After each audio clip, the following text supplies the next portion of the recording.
Selamat datang kembali di Kanawa TV. Bersama saya Daniel Diha di program SOPI, Sorotan Politik.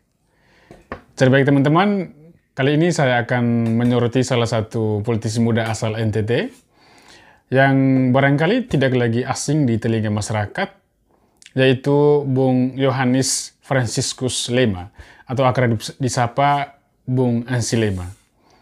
Saat ini Bung Ansi menjabat sebagai anggota Komisi 4 DPR RI yang membidani urusan pertanian, lingkungan hidup, kehutanan, dan kelautan. Saya menyoroti perjalanan politik dari Bung Ansi karena saya merasa terinspirasi dari pengalaman politiknya. Jadi kita tahu bahwa akhir-akhir ini Bung Ansi cukup mendapat perhatian dari masyarakat NTT karena selain melakukan personal branding melalui media sosial, yaitu memiliki fanpage, ia juga sering menyalurkan bantuan dan juga memfasilitasi aspirasi masyarakat NTT untuk disampaikan kepada pemerintah di parlemen. Bagi saya, Bung Ansi adalah salah satu politisi dari generasi muda di NTT yang menarik untuk dibahas.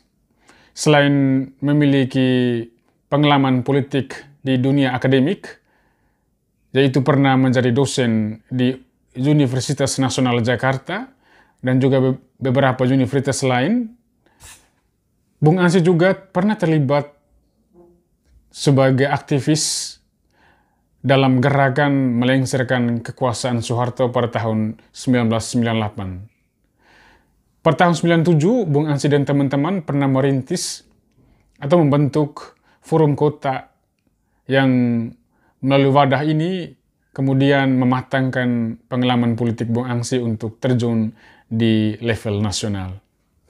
Kita tahu bahwa Bung Ansi muncul ke permukaan publik bukan sebagai seorang pebisnis yang hari-hari ini menjadi tren di mana orang-orang yang sukses di dunia bisnis kemudian merambah ke dunia politik. Tetapi Bung Ansi ini tumbuh secara organik di mana ia menempa aktivisme politiknya di bangku perkuliahan dan juga sebagai pengajar. Bahkan sejak tahun 2006, Bung Ansi pernah menjadi jurnalis dan presenter di televisi nasional, yaitu TVRI.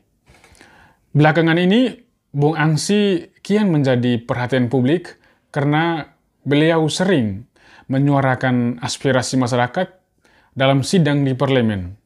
Anda bisa melihat siaran atau tayangan video sidang parlemen di mana beliau begitu getol dan gencar memperjuangkan nasib masyarakat NTT yang boleh dikatakan masih sangat miskin dan tertinggal. Ada beberapa isu yang sangat getol diperjuangkan oleh Bung Ansi di parlemen, yaitu soal model pembangunan di NTT.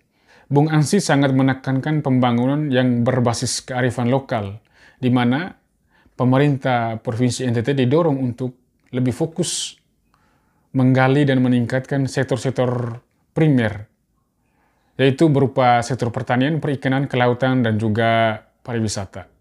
Akhir-akhir ini, ketika Presiden Jokowi mulai fokus membangun pariwisata super premium Labuan Bajo, Bung Ansi juga turut menyuarakan kepentingan masyarakat.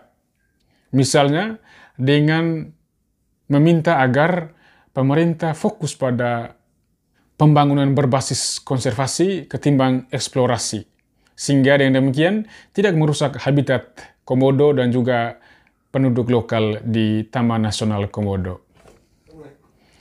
Kini masyarakat NTT tentu bangga dengan kinerja politik dari Bung Ansi. Ia menjadi gambaran dari sosok seorang wakil rakyat yang sungguh-sungguh berjuang demi kepentingan rakyat. Sebagai masyarakat NTT, kita tentu bangga dengan kinerja politik Bung Ansi selama paling kurang setahun ini.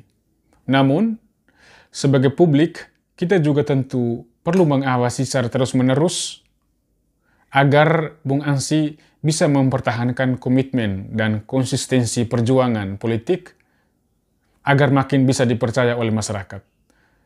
Dalam banyak kasus, banyak politisi dan pemimpin di NTT yang pada masa awal jabatan mereka begitu dikagumi oleh masyarakat karena memiliki citra yang positif di masyarakat.